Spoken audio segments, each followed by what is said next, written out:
One last sanity mic check. Make sure everything's still good to go. Make sure Tim May can hear me from where I'm standing. It's hard to pick on him when he's not paying attention.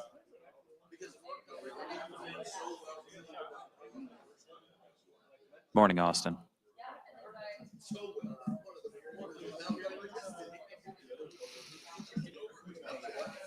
How you doing? Yeah. You know, I literally had just said 20 seconds ago to make sure you can hear me. Yeah. Oh, that's... It's plenty loud. It's like on the verge of feedback the way it is, Tim.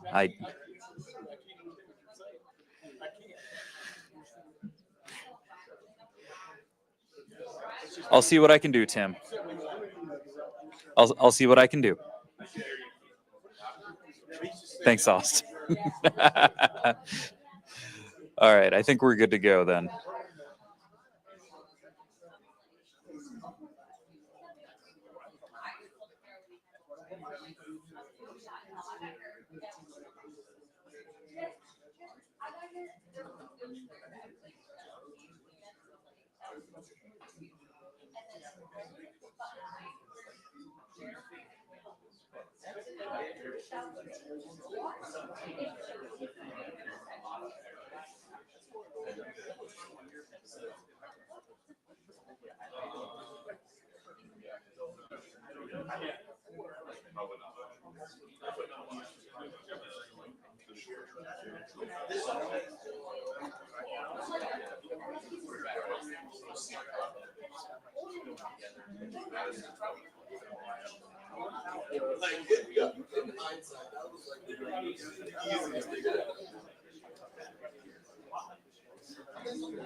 All right, before we get going, I'm sure some of you guys want me to comment on Friday's report, but I'm not going to do that. My responsibilities to the Buckeyes, my responsibilities to this team, and making sure that we're ready to play in 12 days, and that's where we're going to keep the focus. That being said, Julian Sayin will be the starting quarterback against Texas.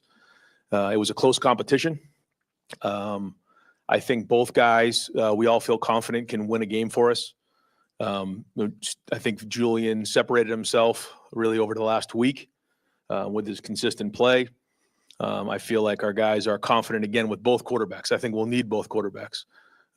Lincoln did a lot of great things, but we're going to name Julian the starter here, give him the majority of the reps with the ones, and go prepare to beat Texas. All right, we're going to open up the floor for questions. Dan Holt, 11 Warriors. Yeah, just following up on that, just what was it about Julian over the last couple of weeks that made the difference, ultimately allowed him to win the job? Well, I think you're always looking for consistency and taking care of the football. And when you start with practice one in the spring and then kind of do, study on the entire, growth over 6 months, you see that there was a lot of growth made. And you look at the numbers and the production, we felt like, he was, in a situation where he was ready to go play in this game. We also feel like Lincoln's ready to play. But, overall, Julian was more consistent. Pat Murphy, 24/7 Sports. You mentioned Lincoln and still needing him. We talked about this in the past when you've named starters, but how important it is for him to handle this the right way. Obviously, he's been a backup before, but not maybe the primary backup. So what is his role now? Yeah, he was great in the meeting that we talked about. He's he knows in his heart he's going to play this year. And so he's going to prepare to play in the first game. And we know it's a long season. So, I'm sure, he's a competitor. I'm sure he wants to play in the first game, but I wouldn't say he's discouraged. I thought he had a good practice out here today. He had good energy. The team knows that we're going to need him. So, and he knows. Again, I thought that was, excellent leadership on his end, and it's a long season. Over here to the right, Adam King, WBNS. How did Julian take the news, and how did you kind of talk about it with both of those guys? Yeah, met with him quickly this morning and shared with him, the decision. I'll leave most of the conversation between us, but as you can imagine, talked about winning this first game, being the best quarterback room in the country, taking care of the ball, making routine plays routinely. What comes with that. And we got to prepare like heck over the next 12 days to go, win a monster game early on. So that's it. And one thing's for sure is we work them hard in practice, and it's our job to make sure that they feel like when they're out there on the practice field, it's as game-like as possible, knowing that that's, completely unrealistic in terms of the fans and the crowd, but in terms of the intensity of the practices, what we put on them, the expectations, and there's a reason for that, so that they can go perform in a situation like this. And, I shared with them, when they get in the game, let it rip, go get it, man, play with confidence, because that's what all the preparation rewards you with, is the ability to play with confidence. Over here to the right, Andrew Gillis, Ryan, with Julian, what did you learn about him in this process? Obviously, I'm sure you got an idea coming in, but what did you learn about him as a quarterback and as a leader? Smart, poise, has good composure, can see it, has good timing, and has really built command and confidence as time has gone on. And so you see the traits, you see the accuracy, you see the ball getting out of his hand quickly, but the ability to run the offense, get us into the right play, make good decisions, throw it away when we need to, and ultimately take care of the football. But he can fit the ball into tight spaces when he needs to. He's got a good feel for the pocket, and so all of those things, were areas that we recognized that he's taken steps forward here during the preseason.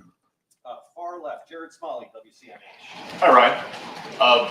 Over the weekend, naming the block O with a young man who has changed positions here, who has developed here. His relationship with Coach Mick is unique in that development. Can you explain a little bit about why he was a good choice for that role, and then his relationship with Coach Mick and how they have worked together to create this career that he's building on? Yeah, when we decide to award a player with the block O, it's Coach Mick and the strength staff and myself who vote on it. And this year it was unanimous. And that speaks to Sonny and the work that he's put in the summer, the off season, the leadership that he's shown, the ability to stand in front of his teammates and say hard things. Part of being a leader is, being comfortable with conflict. And I've seen him grow in that area. He came in really as a senior in high school, his freshman year. And, he forewent his senior year to come here early, grew, and just got, more and more indoctrinated in the program. And certainly this program runs deep into his family, and it means a lot to him. And so, this is somebody that cares a lot about his teammates, loves Ohio State, loves the Buckeyes, but has become a tremendous leader and obviously an excellent player. And so all those things wrapped into one show you why he deserves that award. With the way that Mick has prided himself on development of people, not just development of physical traits, can you I know that's one example, but can you help us understand why he plays such a unique role in making those stories happen? Yeah, so, our entire program starts, it's our foundation with the weight room and what Mick does in there, the discipline, the leadership, the accountability, the discipline, all of those things. And, Mick's been doing it a long time, and he knows that it's very difficult to replicate what happens during a season and what happens during a game in those moments where things get really, really hard and you have to respond. And so he tries to create that as many times as he can and then teach them the lessons along the way because he knows what it looks like. He's seen it, has tremendous wisdom. And he's just, he's unrelenting. He comes every single day with the same amount of energy. And, if you call him at, 8:30, he's already sleeping because he's going to be up at 4:00. I mean, that's just the way he is. He cares about his players. He cares about his staff, and, he's going to constantly push guys. And the other part of it is, he's a truth teller. We all need truth tellers in our life, and that weight room doesn't lie. The weights don't lie. And so that's why I think, so many guys grow because they get the truth from him. And although they may not always like it, that's how you grow. Yep. Austin Ward. Do you think there are any jobs that haven't been settled for next week yet? Well, I think there are positions where, we've sort of drawn a line where, okay, these guys are going to head to the scout team and have a ways to go to get on the field. And then there's certain positions where we feel like we feel comfortable putting, these players into the game. So, for instance, I think right now we would say that we're probably, 6 or 7 guys that we feel comfortable putting in a game on the offensive line. I don't think we fully decided how many reps everybody will play in the O-line, but I think you will see a little bit of a rotation, sort of like you saw at times during the playoff run where guys would, get in there for 15, 20 snaps, take a little bit off of the starter. I think, at running back, we feel comfortable that we can play, 3 guys in the game. Receiver, that's something that we're still working through. How deep do we feel? There's been times we've had 6 guys we feel comfortable. Some years we've only had 3. Tight end, is probably the deepest we've been. Probably feel comfortable with 4 or 5 guys actually going to the game at tight end.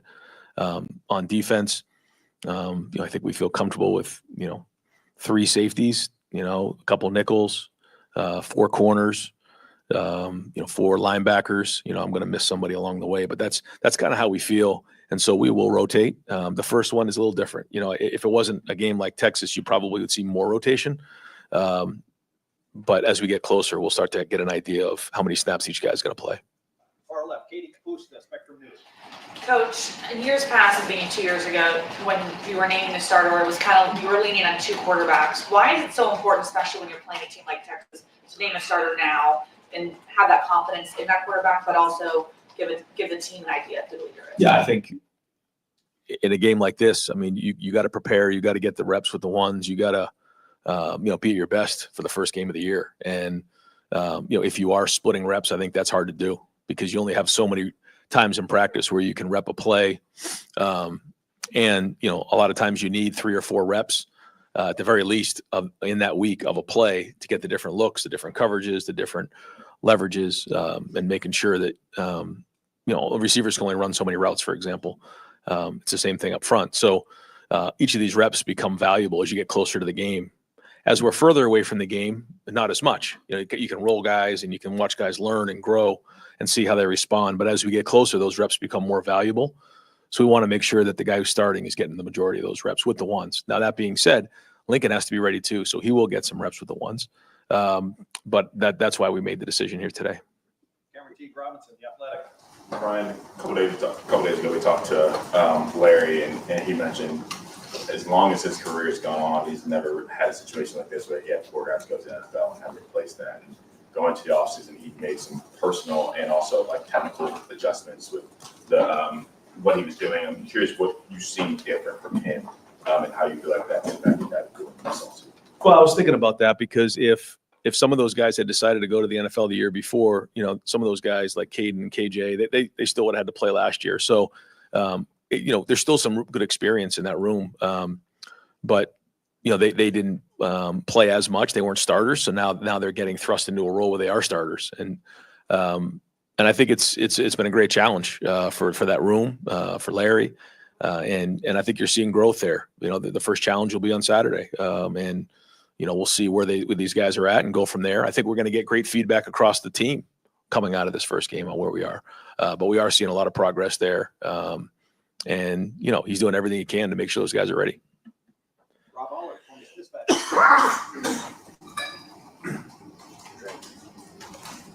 Yeah, Will Howard was a transfer.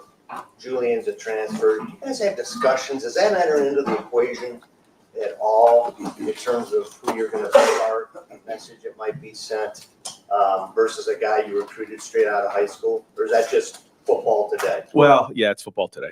It is, yeah.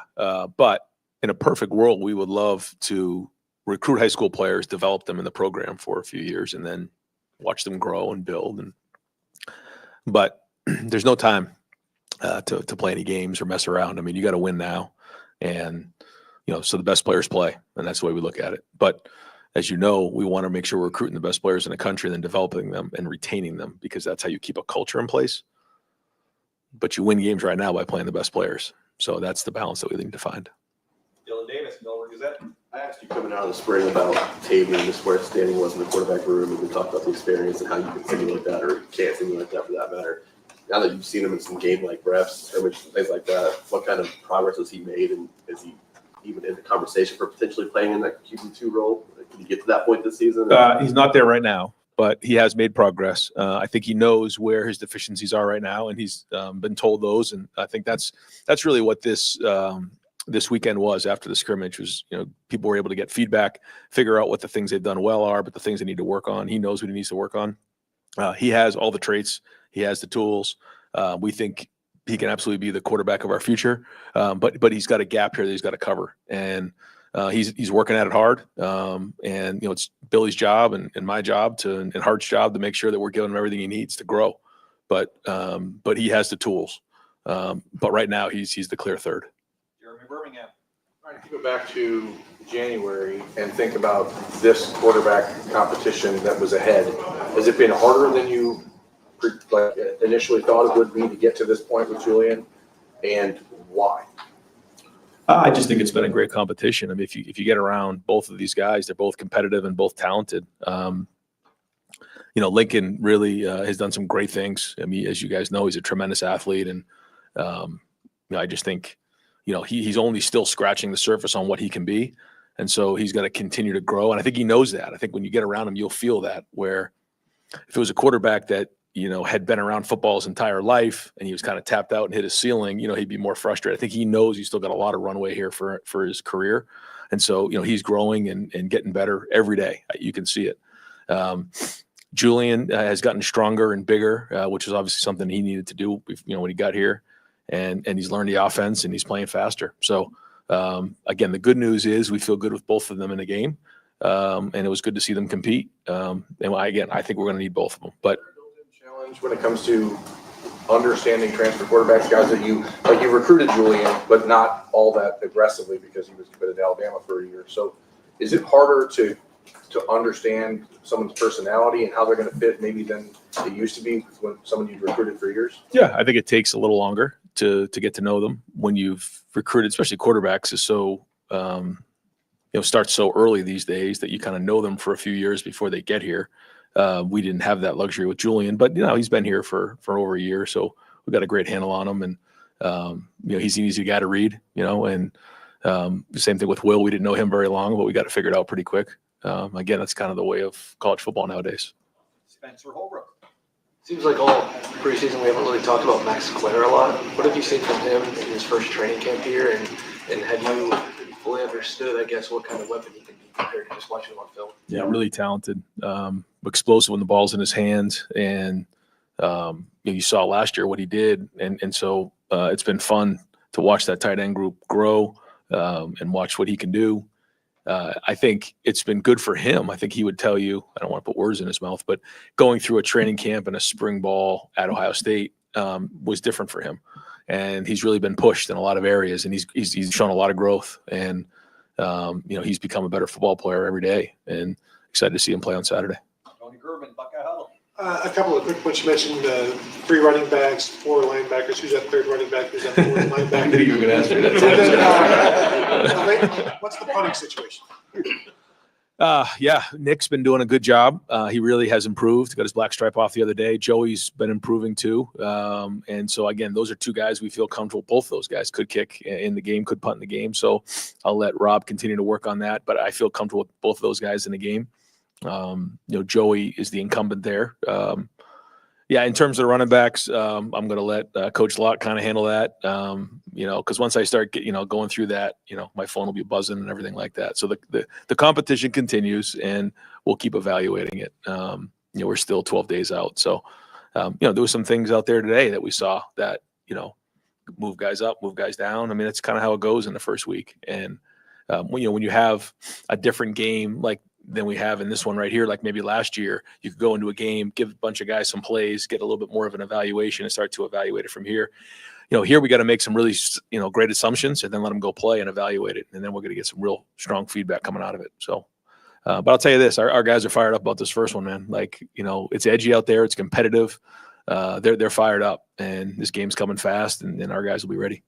Joe Reedy, Associated Press. Ryan, in terms of last year with Will and having a limited runway, in terms of this year's quarterback competition, anything you learned from that last year that you applied to the competition this time? No, not as much last year, just because Will was so much more experienced than an older guy. These guys are younger, so I put them more into, the guys that we had who were into year 2 or really their first year starting. And then, how that's going to go, because once they get on the field, it's not a finished product. There's a lot of stories. Then we think about CJ Stroud and kind of where he had the Minnesota game, then he had the Oregon game, and then it kind of built from there as the season went on. And, when you have a young quarterback, there's different things that you got to work through. So, I think more about maybe those than I do Will.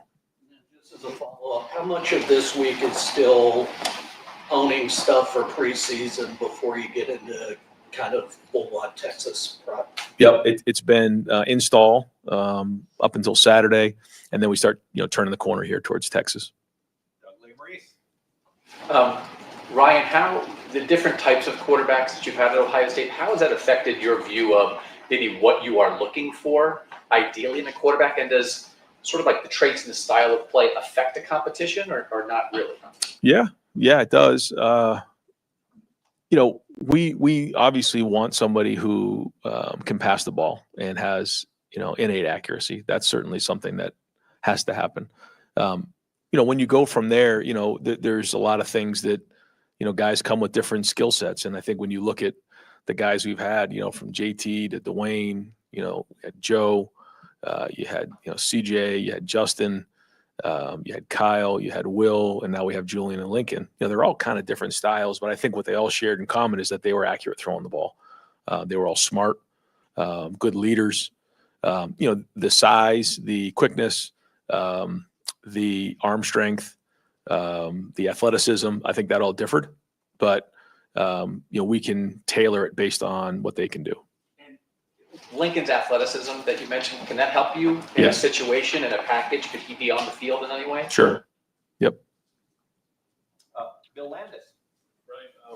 When a young quarterback can kind of see the picture the way you were saying about Julian a few minutes ago, how much does that expedite the development process? And can you maybe contextualize at all how he is in that area compared to some other young quarterbacks you've worked with? Yeah, I think he sees it, but I've learned that, when you're talking about players, it's like a difference between a professional and a player. A professional is remembering things. A player is learning because they haven't seen that look before. And I think when you look at just even in college football, the guys who have probably had the most success, if you're just looking at trends, are the guys that have been in college game for 4 and 5 years. You look at, Penix, you look at Will, you look at Stetson Bennett, you look at Bo Nix, you start going through the list of guys. They're guys who have been in college football for several years. Why? Because they're remembering those plays. I think the guys who go on to the NFL that do well are typically, a little bit older because they've played some. And I think that goes back to the conversation of, when as a quarterback are you actually playing the game of football? These guys nowadays, they'll play some 7-on-7, they'll throw routes on air, but maybe they're only playing anywhere from 10 to 12, maybe some states 14 games a year. And of those games, how many passes are you actually throwing? So when you start to look at it like that, there's not a lot of reps to be had. And so these guys are learning over and over again. And then depending on what style of play they played in high school, does it, translate to college? What was their supporting cast? There's a lot of things that come into play. So all of those reps are important so that they're actually, when they make a mistake, they're learning, and then they can remember that play. Okay, I got this coverage on this play, and now I can go play, as opposed to, okay, now I'm learning that against this coverage on this route or against this protection, I need to do this. And there's a lot that comes with playing quarterback. But there's certain things that players, can see. They can anticipate spatial awareness, body language. They have anticipation on where, routes are going to be. They can read body language and things like that. So, if it was that easy, I think NFL clubs would have a lot easier time drafting these guys. We're trying to figure them out when they're in high school. NFL teams are trying to figure them out, when they're 22 and 23 years old. So it's not a perfect science, but I know it's a long answer, but there's a lot that goes with it in that growth. Stefan Kreisnig, Cleveland.com. Kind of following up on that, like with your track record at Ohio State, Will was kind of the anomaly in terms of veteran who comes in, transfers. What do you enjoy about the process of getting a guy from high school? I know Julian didn't start here, but he was a week into college when he got here. Like, what do you enjoy about the process of taking a raw talent like that and turning him into, starting quarterback that's going to face Texas week 1? Yeah, it's a at times frustrating process, but it is rewarding when you see them come out the back end. I think about like Dwayne in the Maryland game where he ran for 3 touchdowns. I think about Justin in that Clemson game. I think about CJ in the Georgia game. And as you bring these guys along, you're like, now they got it. Now they're ready. And along the way, you try to help them because they don't know what they don't know, and you try to counsel them the best you can. It's like raising a son, and you bring them along. It's like that at any position, though. I think that you would see that with our coaches at every position here at Ohio State. But I think it's different at quarterback because there's so much expectation and there's so much on their plate, and there's there's obviously a lot of attention that's given to them, So that's another part. He talks about, conversations with the quarterbacks that when you come in and you're a recruit here, you have to realize what comes with it, the good and the not so good. Andy Anders, 11 Warriors. Yeah, just following up on the offensive line, you said 6 or 7 guys. Is there a defined starting 5? Who are those 6 or 7? What's the situation? We feel like there's 5 that we're going to go with here, and then I feel like there's 2 or 3 other guys that we can put in and rotate. I won't get into that right now. As we get closer, we'll see. But those guys are grinding, man. They're working. I think all 3 O-line coaches are doing a great job. I think there's good leadership there, but they need to play well in this first game to take some pressure off of the quarterback.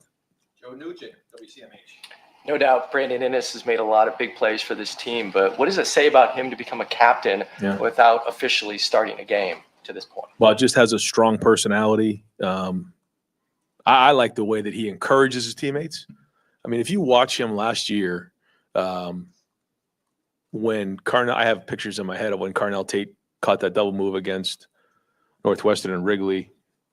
I remember watching him run down the field on the 3rd and Jeremiah. I mean, he's the first guy chasing down a play because he's just a great teammate. He encourages his teammates. Well, his work ethic now has now he's into year 3 here, and his body of work is starting to speak for itself. So he's not only a great teammate, but now he's become an excellent player. And when things got a little dicey in camp, he was the guy that spoke up. He was the guy that challenged everybody. And because of the work he put in and how much he cares his teammates sat up and listened and responded. That's the other thing. It's one thing to say something. It's another thing to watch him respond. He did that multiple times during camp, brought the whole offense together and got them fired up and got them moving. And like that took a big step. And that probably had, an impact on him being voted captain. Bill Rabinowitz, Columbus Dispatch. Do you have a leader or a decision at safety? A leader at safety? Yeah, I'd say the leader is Caleb Downs. That I know, between Next question. Yeah, Jalen and Malik. I think they're both ready to play. I think they're both doing well. I like what they do. We tackled again, a decent amount here during the preseason, and I felt like they're playing faster. I think they do, being with Caleb, they do play faster. But there's a certain level of confidence when you see 2 back there. I think that's good. I also, Leroy has stepped up. Fahim has stepped up. So those guys are going to have to give us snaps as well. You had said last week or whenever it was, and it seems like it's been confirmed. Is Austin Cicero definitely going to be the left tackle, or is still sorting that out? Yeah. You guys keep asking these questions. Yeah. All right. Mercy. Yeah. Austin will be the left tackle. But that's it. You guys aren't getting any more. Joey Kaufman, Columbus Dispatch. Ryan, this is with Julian. This is the first time in a couple years where you've had a starter going into August, September, who's never started a game in college. Because even Kyle, 23, had the benefit of having that starting attack. What is reasonable for people and expectations? Just because even CJ at 21, it's unforgiving. Time for him to get into the. So what is expectations properly and sure the chance to grow? Just win, baby. That's it, man. Just win. Find a way to win. One more point than them. If it's, 14-13 or 65-64, we got to find a way to win. That's it. That's all that matters. And, we're not going to worry about, the what ifs and all that other stuff. We're going to let it fly. And I said that to him today, and said the same thing to Lincoln. We're going to let this thing go when we're in the game, and that's it. And we're not going to worry about all the other stuff because we know that the expectation is to win every game. But in this game, find a way to go 1-0 on Saturday night. That's it. And we'll go from there. Time for just a few more. Tim May. You've done this a million times, Ryan. I'm gonna go through it again. When did it become apparent to you that Julian was the guy? And then did you spend a couple of days reinforcing that in your mind? Because ultimately the head coach does make that final decision. You got all that input and stuff. And where was that moment where you saw him just like a test, that I'm going to see how he does on this particular play or this particular series, and he went from there? It wasn't that. It was about a week ago, though. I just started to see some throws and some anticipation. There was a couple reps where, the rush was getting to him. And in those moments, you have to make quick decisions. And if you just throw it to the other team, not good. if you either throw it away or find a way to put it in a spot, even if it's a check down or something like that. I saw some of those things going on, making the routine plays routinely. I also saw command in the huddle. Again, not that I didn't see some of those things with Lincoln, but you're asking about Julian in particular. Saw those things and started to feel like, okay, we can win with this guy. Yeah, and he's not just a quick release guy, like you said. He's got savvy about him. Would you describe Yeah, him? and he's a good athlete. I mean, he moves quick. He's got, you saw it last year. He got out of the pocket and scrambled during one of the games it was in. So, he's got that in him, and he's worked hard in the offseason to change his body. Stephen Means, Cleveland.com. Following up on what Joy said, this is not the first time that you've had a young new quarterback going into a marquee game, but you've at least had some level of a build-up going into that marquee game. How does that work your nerves? How is it maybe as you guys are putting together an offensive game plan, how much you want to put on his plate versus maybe allow the weapons to work for him? How much, what's the thought process going into your head when you don't necessarily have games to get to know him in a game before he gets thrown into this? That's why we practice so hard, is to get an idea of that. And then, we're going to work through those things. But like I said before, the offensive line's got to help them. They got to protect well in this game. They got to block well. The receivers got to help him. Good news, he's got a great supporting cast around him. And, we got to make sure that we're keeping it clean for him and get him into a rhythm. And then he can go play. But you're going to hear me. I'm like a broken record. We got to make those routine plays routinely, keep us on schedule, and then really play well in the situations. And that's it. We can sit around and talk about all the what ifs, but let's go, man. We put a lot of work into this thing. You think about all the different practices we've had, time to go put it on the field and let it rip. And you got to trust your training when you're out there. That's the reward for all the preparation and training, is that you can go play with confidence. It's like when you walk into a test, if you haven't put the preparation in, you're nervous. If you know what's going on, then you walk right into that test and go. And so that's what we're going to do. And that's what he needs to do. And all he needs to do is just do what he's been doing. We've talked a lot about, that whole, Roy Hobbs myth, and you just need to be you. You're going to sink to the level of your training. And so, I think that he knows that the team has confidence, the coaches have confidence in him. So go let it rip. And, I think, I shared with him, when I was, in that situation where I was competing for a starting job, and then, I won the job. I was like, okay, I was able to kind of put it into the next gear now, because the coaches, the team believe that I could go win that game. And, we're counting on that to give him a little juice here going into this first one. CJ, maybe as an example, that didn't necessarily always look good the first couple of weeks. Did you have to develop a level of patience as he worked through his own things? And can you maybe apply that here if it doesn't look like the best possible version of Julian Sand that you want? Yeah. And that's part of the growth, and that's part of being at Ohio State. I don't know if anybody after that Oregon game, I saw it through for 400 yards, and I'm like, oh, we got a special one. And they were ready to run him out of town, and so that's part of being a coach and counseling these young men, is hey, okay, here's what we know. Here's what you see. You got to trust the process on this thing, because that's what it's all about. And then just keep growing. It's going to be a long season, and I said this to the team before, every season, each team has their own story to write. Last year's story's been written, and, here we go. We're about to start the new one, and you just don't know where it's going to go. It's going to be a long journey, but we got to stick together, and it's got to be about the brotherhood like it always is. Yeah, I think the perception amongst fans is that this is by far the biggest, most stressful decision, quarterback, and certainly the ramifications are. But as a head coach, you have 100 things to be stressed about. Was this number one in the front of your mind, the most stressful thing for you, or are there other things that you were actually more worried about than making this decision?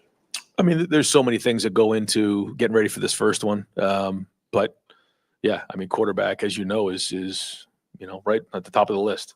But there's more to it than just that. It's everything. When you start to put your attention too much towards one thing, another problem will come up. So no, but we've known this has been important. But again, I feel good that there's two guys that we can put in the game and go play. There's been times you think about when we had Justin that one year, we didn't have quality backups. They were good guys and everything. They're great for the program. Thank God we had them, but they weren't we had two guys right there. And so that part's been good. But again, when you have guys who haven't done it before, certainly, there's an unknown there, but we know what we see in practice, and our guys believe in them. And both guys had a good practice today.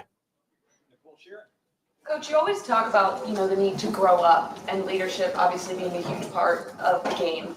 These two guys learn from a guy like Will Howard, but you've said they don't need to be Will, they need to be their own kind of leader. Yeah. How have you seen Julian specifically develop as a leader and really grow in that area? And maybe how do you want to see him to continue to grow in that area? Yeah, I think just when you're in the huddle, you have an opportunity to look those 10 guys in the eye and take command, not only show that you know what you're doing, but to encourage them. When you're in a no huddle situation, it's a lot different. Guys are, 20, 30 yards away. The line's up there looking at the defense. And so you don't have as many of those opportunities. I think, since we decided to huddle, it's really allowed the quarterback to take more of that leadership role.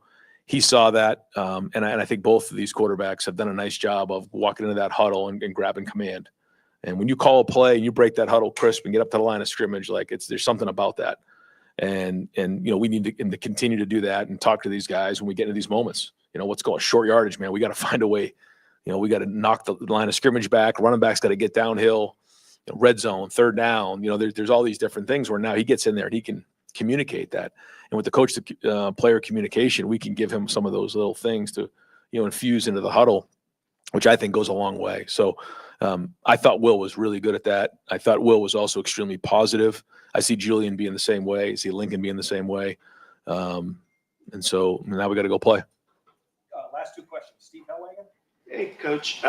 You talked about the leadership by Styles and Ennis. Yep. The other two guys, Downs, we know was an All-American, and Sierreveld. What did they do to raise their level of leadership to the level where they were voted as captains? I think it goes back to Mick in the weight room.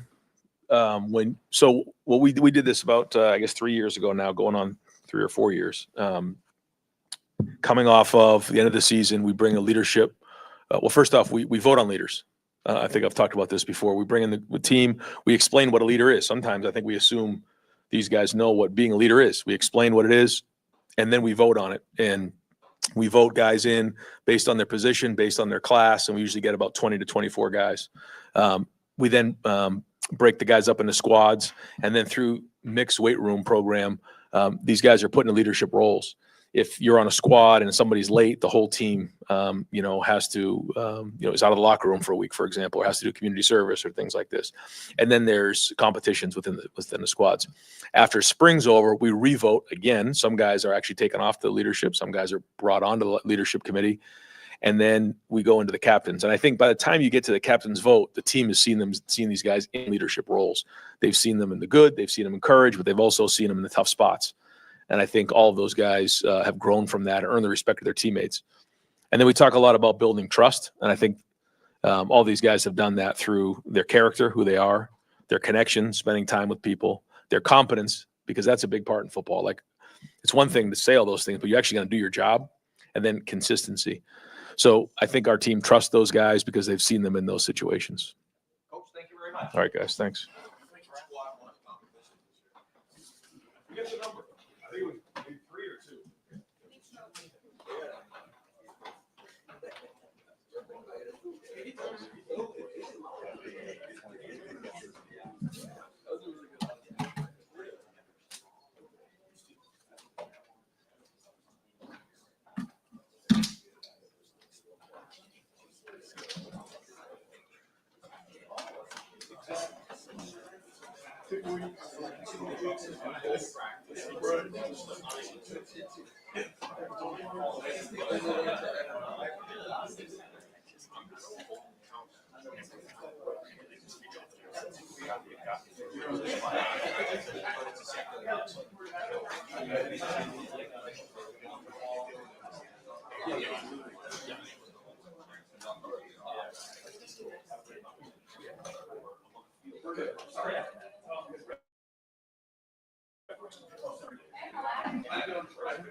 Everybody doing? Good.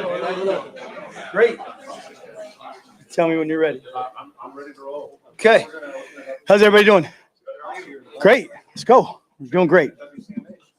As somebody who's prepared for a couple of man-ins previously in your career, is there anything that comes to mind here? Or from the past? Yeah, I'm worried about what his uncles are telling him right now. It's probably the biggest thing for me. I got a chance to actually see Arch last summer, and just, he's big, he's strong, he's really athletic. He's got a very live arm. He can push the ball downfield. So he's a really good player. This is a huge challenge for us, but it'll be good. It'll be fun in the shoe. I'm excited to have our fans out there yelling and screaming, see how he handles all the pressure of that too. But I'm sure his uncles and his dad, and his grandfather, they've pretty much groomed him as a quarterback, his entire life. So he's a great kid. He's a tremendous young man. But that'll be a big challenge for us. Should be fun. Go second row middle, Dan Hope, 11 Warriors. Now, what have you seen from Malik and Jalen as they've been competing for that safety job? What do you feel like both of them can bring to the table this year? Yeah.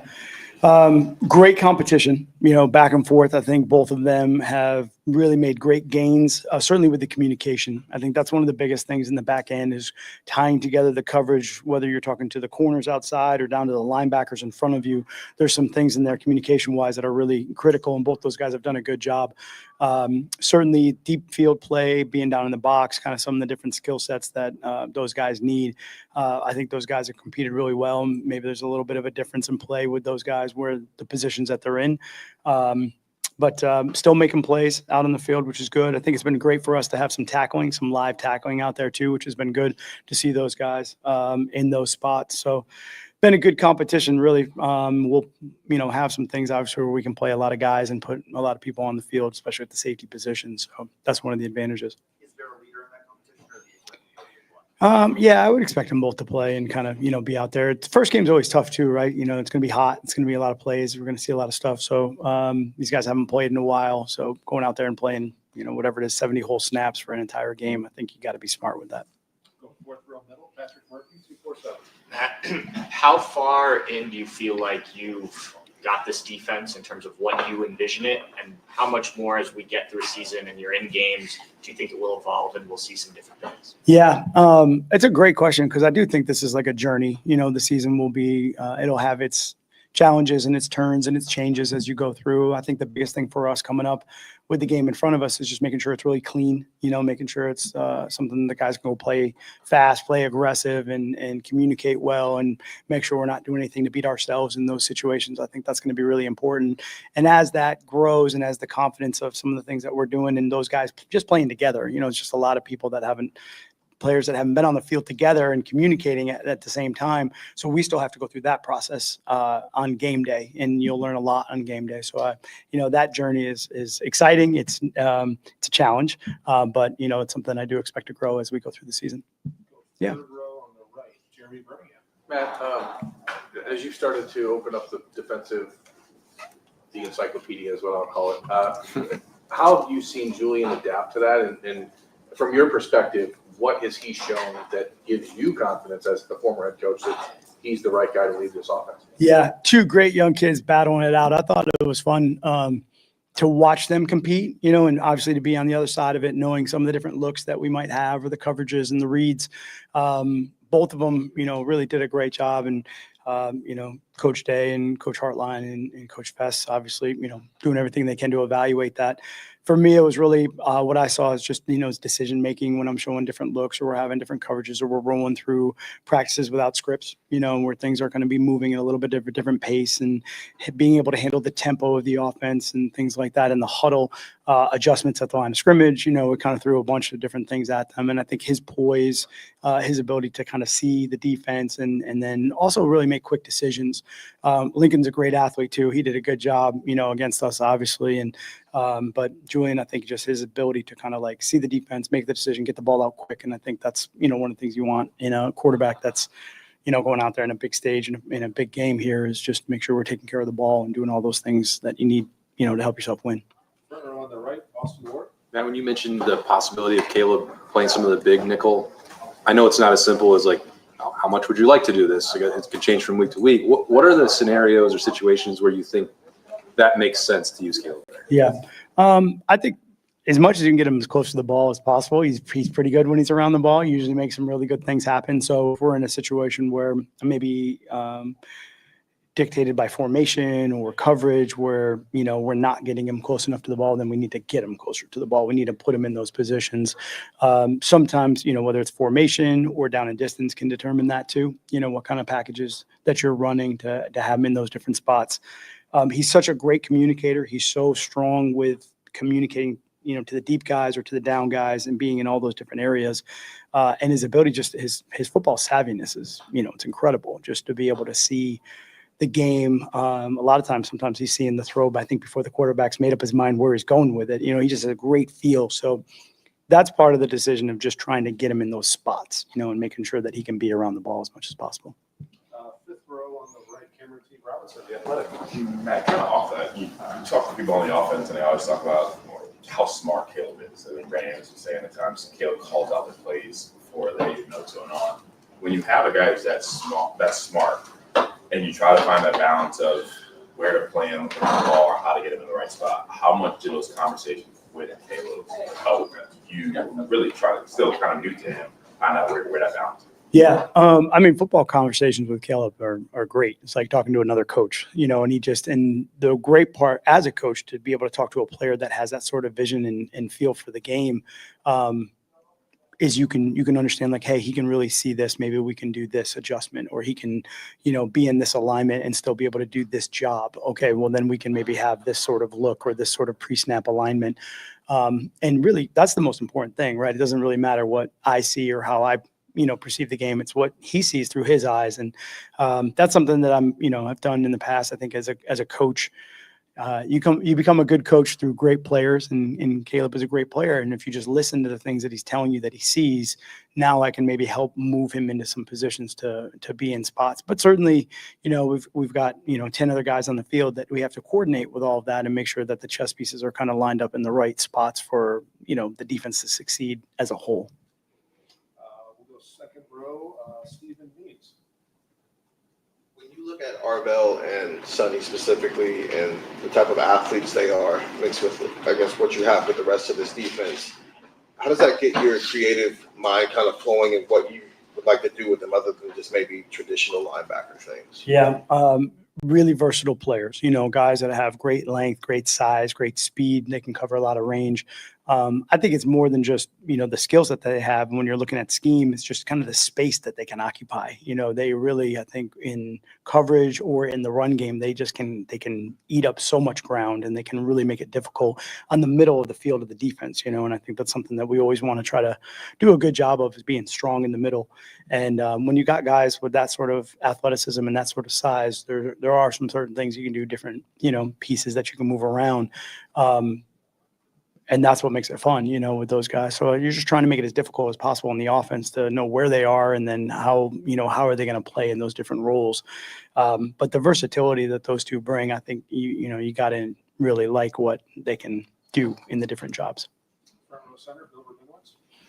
Maybe the biggest question is still the interior of the defensive line right now. Edric's obviously had the injury at start camp. How close is he to being fully healthy? Yeah. And how do you feel about the depth there? Yeah. Coach Shea's done an unbelievable job. We really replacing 4 starters up front. So it's brand new across the board. Some of those guys have played before, which is great. But it's really trying to gel a whole new unit together.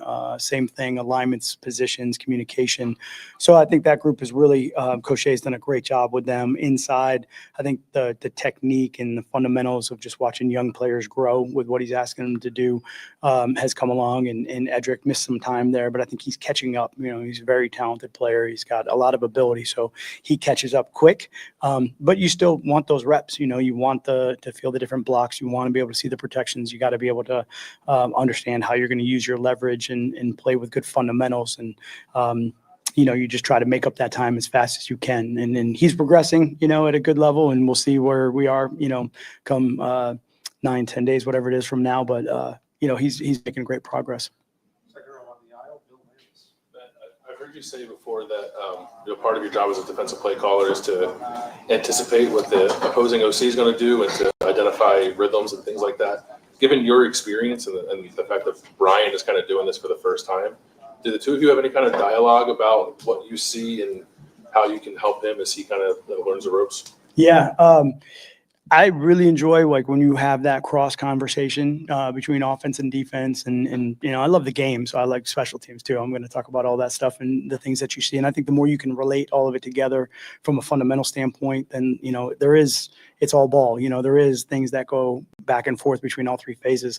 Certainly from offense to defense, I think we're always having that conversation of hey, maybe this didn't really hit, but I see this space, or this might be, not good against maybe a coverage or a defense that we're playing. And I'm going to look at that and say, hey, I'm seeing these tells or these tips, or, this pattern is really okay, or when this guy's in this position. So I think that's important to do as coaches, and especially in a situation where, we're not practicing against another team, we're not playing against another team in preseason like I've been used to, where you can kind of make a trial run at it. You're really playing against each other. So that feedback, that direct feedback, is really helpful. It's been great for him to really help me, in some of the college things that I'm not used to, that I have to be ready for and prepare for, and make sure the defense is ready to go. So he's been a huge help with that. But same on the other end of it, where I'm showing maybe some different looks and trying to do some confusing things in there for the quarterbacks, and telling them what I'm seeing and why I'm doing those things. So yeah, it's great football convo for sure.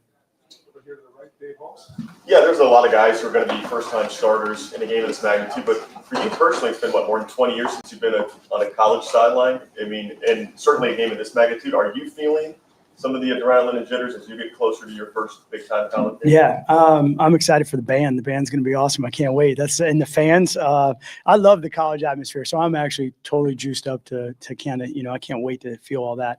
I'll stick with our process, and make sure that we're prepared and ready to go. And I'm sure there'll be a moment before the game kicks off where, I always like to say to them, I always like to say, well, if your 8-year-old self was here right now, he'd be pretty excited. So I try to make sure I kind of keep that in perspective and just understand how lucky I am and how blessed I am to be in that moment. And I'll try to soak it all in as much as I can, and then we'll put the head down and start to work.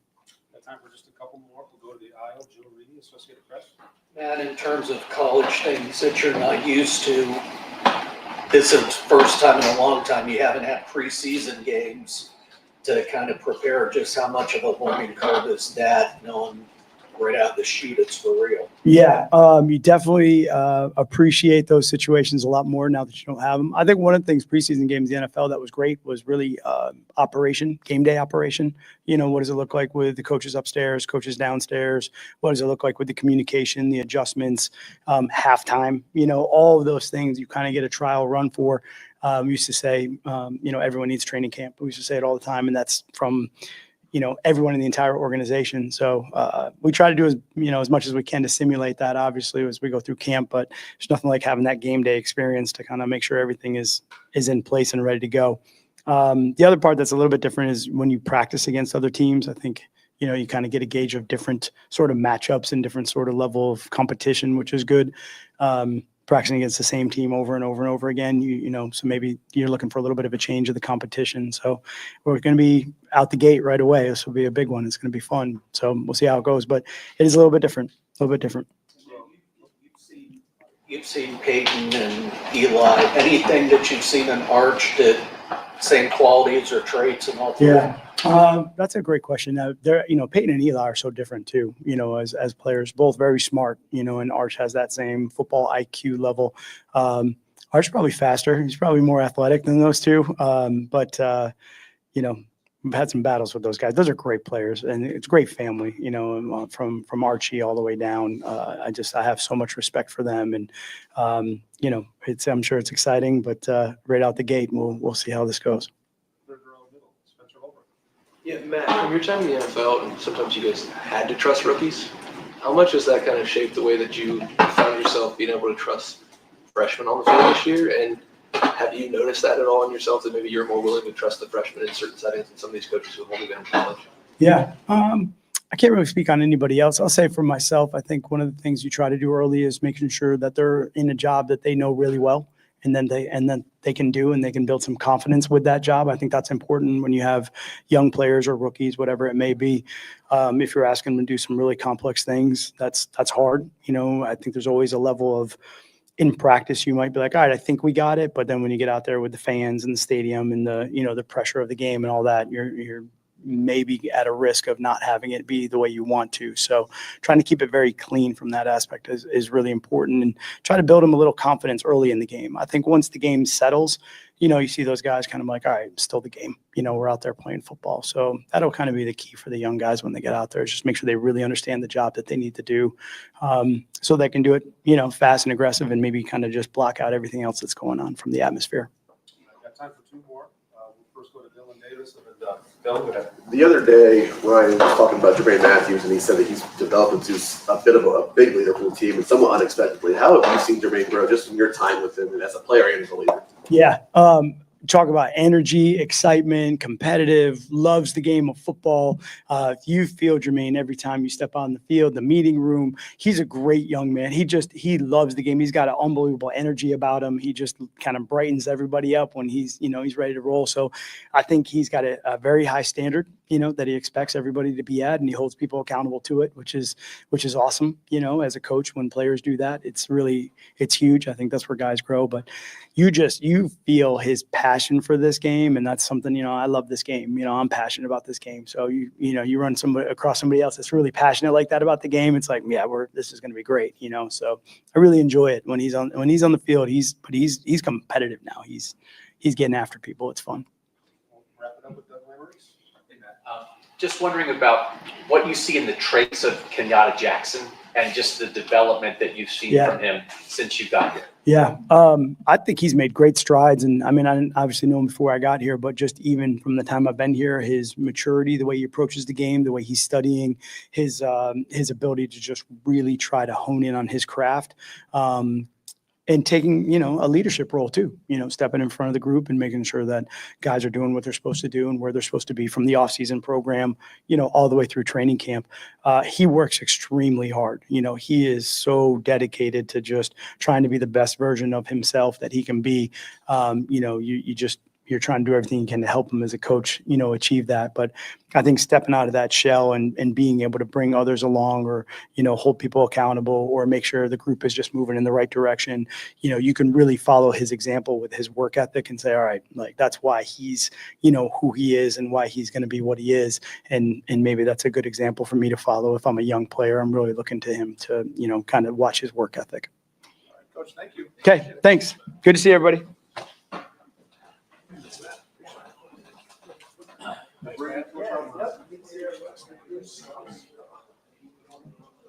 It's okay. I didn't want to talk to you anyway, sir. I didn't want to talk to you.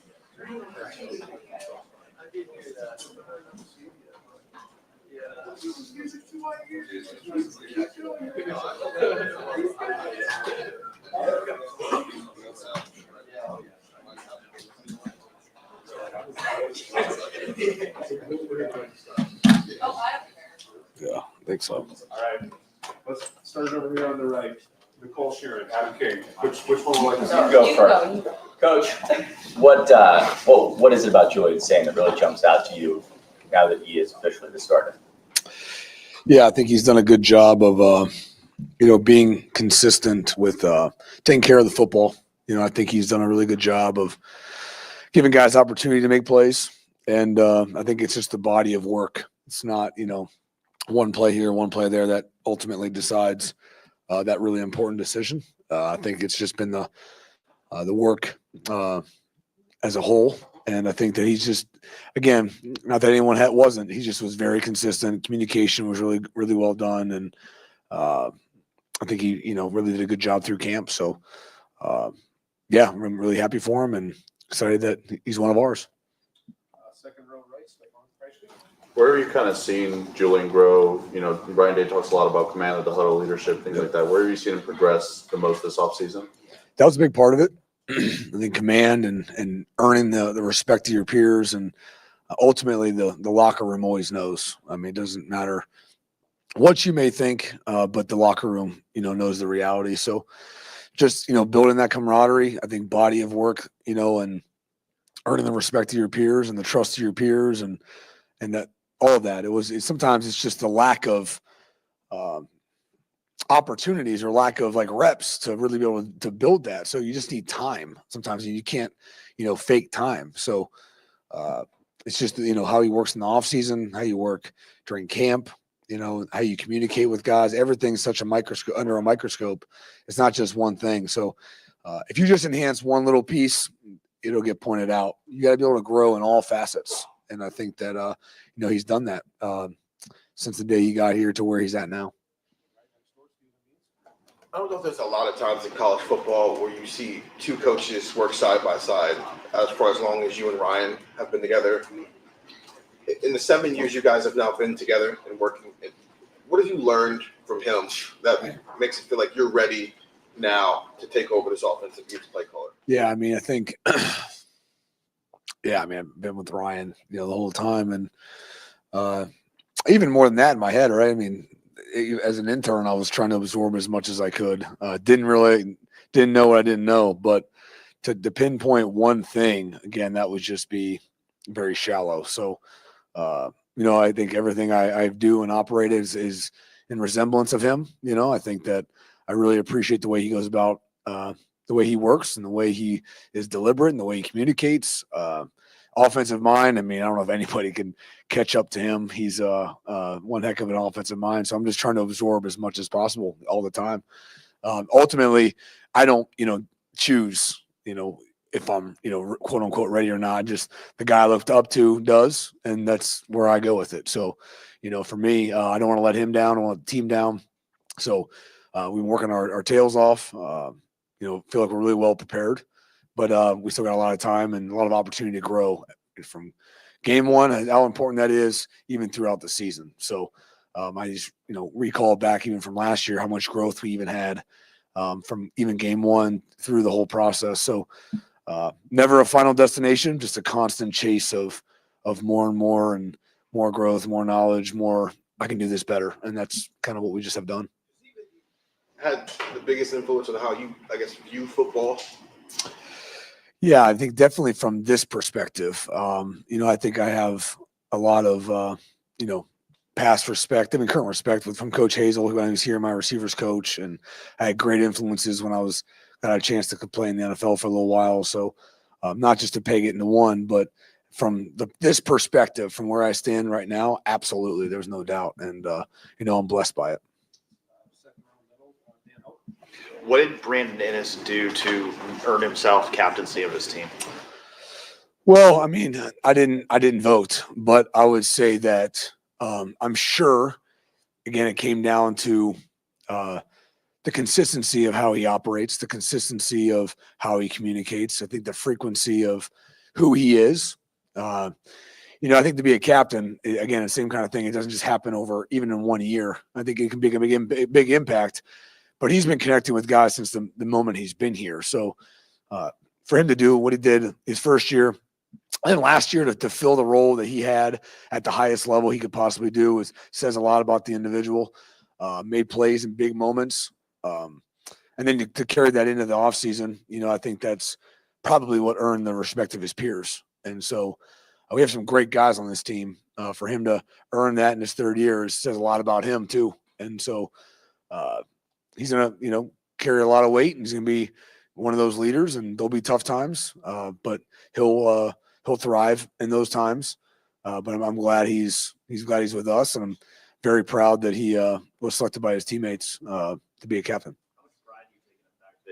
Mecca, Brandon, Cam Babb, Xavier Johnson, you guys have had a lot of captains in that receiver room recent years. Yeah, I mean, I think that we've been blessed with that. I think it comes down to the type of individual, right? I mean, got a lot of great players in that room, but Chris and Mecca and Cam Babb and Xavier Johnson and the list goes on. And they're not always per se the most productive, per se from a stat perspective, but the impact they have on individuals in the locker room measures much more than just some stats on a sheet. I mean, a lot of guys have stats, but how you make people feel and how you enhance individuals is just a whole nother appreciation. I think that you don't really realize until you get older, but they already see that as a young man, and they're impacting their teammates. Shoot, they're impacting me. So we're definitely blessed to have those guys here.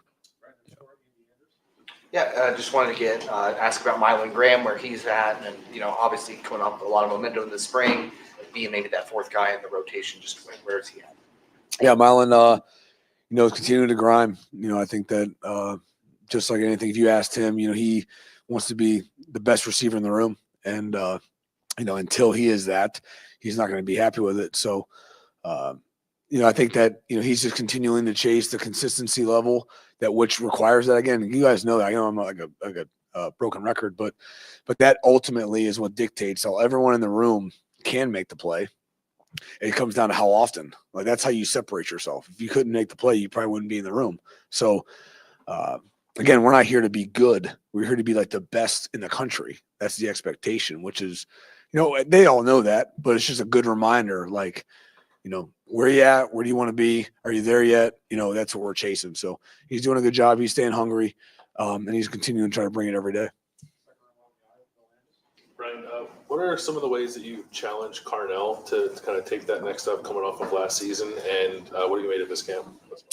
Yeah, I mean, we've had conversations on our own, but I think that, frankly, it was, Carnell kind of turned the switch on his own. He's a self-driven individual, and I think he identified maybe when Emeka left that there was going to be a void from a potential void from a leadership standpoint. He just grabbed it by the wings and went with it. And so, the way he's grown, the way he operates now is significantly ahead of even last year. And he was already, more of a pro, more of an older soul, but I think he's just taken it to a whole other level. So between him and Brandon and Jeremiah and the other guys in the room, they're really stepping up from a communication standpoint and a standard standpoint and energy standpoint. They've done a really good job following the steps of Emeka, and been really impressed with Carnell's leadership qualities and how he's chosen to take that step. It'll be vital to have that all year. Brian, in your experience as a wide receiver, when a quarterback is named, how long do you think you need to get that rhythm? Obviously, they've been throwing with them a lot, but now having QB1, does that help us, especially as you head into a game like you guys have week 1? Yeah, I don't know. I mean, I think that definitely, having that true competition like that brought out the best in both guys. And, we were in one, and those guys did a great job with it. So a lot of respect for both of those guys. We were building a lot of chemistry through that process anyways, with the amount of guys working with both those guys. So, I don't know. I think that there's always a growth. I don't think it was not slowed by any means, but you grow throughout the year, right? I mean, you're going to have your Ohio State version 1, and you're going to have your Ohio State version 13. And if it doesn't enhance, you're going to find yourself getting caught up against a wall. And so we're going to enhance, chemistry wise, scheme wise, growth wise as individuals, all those things. I don't think a competition slows that by any means. I think we feel really good about it. Those guys have great chemistry with both guys. And, I think we'll just continue to keep pushing forward. So no, I don't see that playing an impact. Do you think you'll be in the press box or on the field on game day, and what would be the pros and cons as you weigh that sort of decision with you and Coach Day?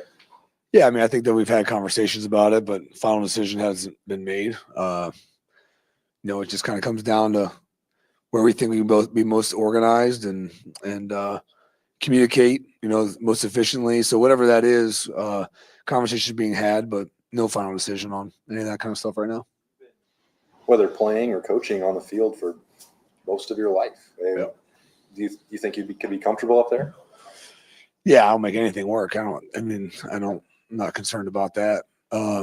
Just focused on, whatever we can do to put ourselves in position best for the players and find ourselves, again, being able to communicate at a high level, being organized at a high level, so we can, try to execute at the highest level. That's really my main concern.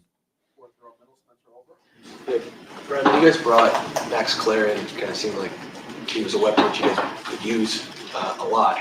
What have you seen from him as you guys have started to put this offense in that makes you think that he can do some pretty good things himself?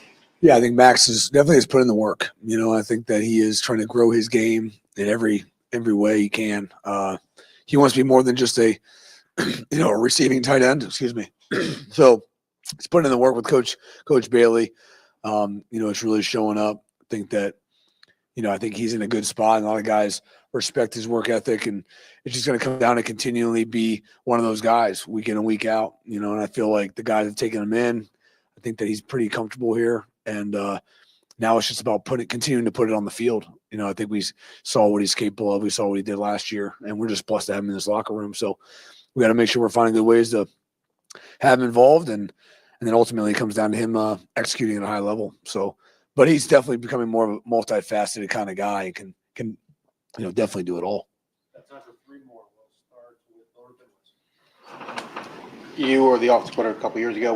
We're not the play caller now. You're going to be with a game like Texas and all that comes with that. What's your thought process on?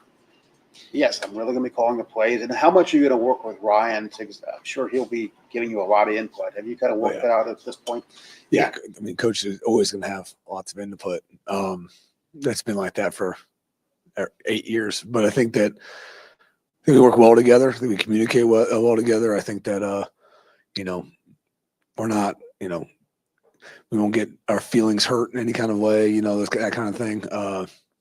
But no, I'm excited for it. I mean, it's a great opportunity. Again, I love, being able to game plan and try to put our guys in the best position to be successful. And I take it very seriously to, provide the right calls, right, fits, right, number counts, like everyone's accounted for, all those things. And, hopefully not one thing's ever overlooked. So, no, really, really, I mean, obviously really excited about it, but I'm like kind of way past that. I'm just kind of focused on maximizing, the opportunity at the highest level and making sure I don't let anybody down, especially the players in any kind of way.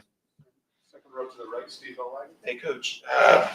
Quincy Porter lost his black stripe, I think, back in the spring, if I'm correct. And how close is he maybe to getting on the field? And then Phillip Bell, Bodkin Miller, just where things have kind of stood with those guys.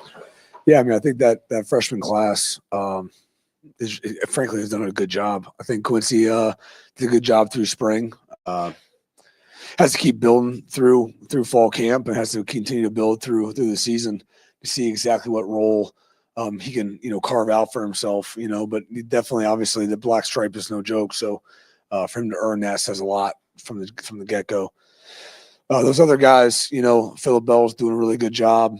And Dez and Bodpen's doing a really good job. It's just they're all kind of on their own path, though. And so just trying to find where exactly their role could be this year. Everyone's got a role. Every role is critical. But I'm really been pretty content with where they're at. But can always be better, right? And it probably could have been worse, but it wasn't worse. But they can always do more, always be more. And so now they're just trying to outline whether it be special teams roles, whether it be even a scout team, how important that is, whether it's running with the ones, whatever that is. They do it at a high level. At this point, in my mind, they're not young guys anymore. You've been here since January. I have a 7-8-year-old. Like the amount he can comprehend in a month, I'm like, okay, you're a little older than him. We're way past like being new. Like, so I'm not tolerating like the confusion in any kind of light. So, and they know that. They're rolling though. I mean, they're doing some good things, but they can never do it well enough, consistently enough until they do. So we're going to keep chasing that at the very highest level. Yeah. Brian, compared to when you first were named OC 2 years ago and, working with Chip last year, where do you feel like the biggest areas of improvement you've made or kind of grown in the last 2-3 years of this process? Certain area, man. I mean, again, I think that the amount of different scheme and perspective that, Chip was able to bring in was a blessing. The way he operated was different. Like, so, I think that although there's a lot of similarities because of the past history between Coach and Chip, it was obviously different. Chip's a different kind of personality and it was awesome. So I think just the perspective on, there's obviously the right way to do things and there's a bad way to do things, but there is multiple ways to do things. And you have to make sure we're communicating to make sure it's still good. We're definitely only as good as the collective though. I mean, don't take that for granted. Like the staff we have is second to none. The strength is because of the staff. It's not any individual.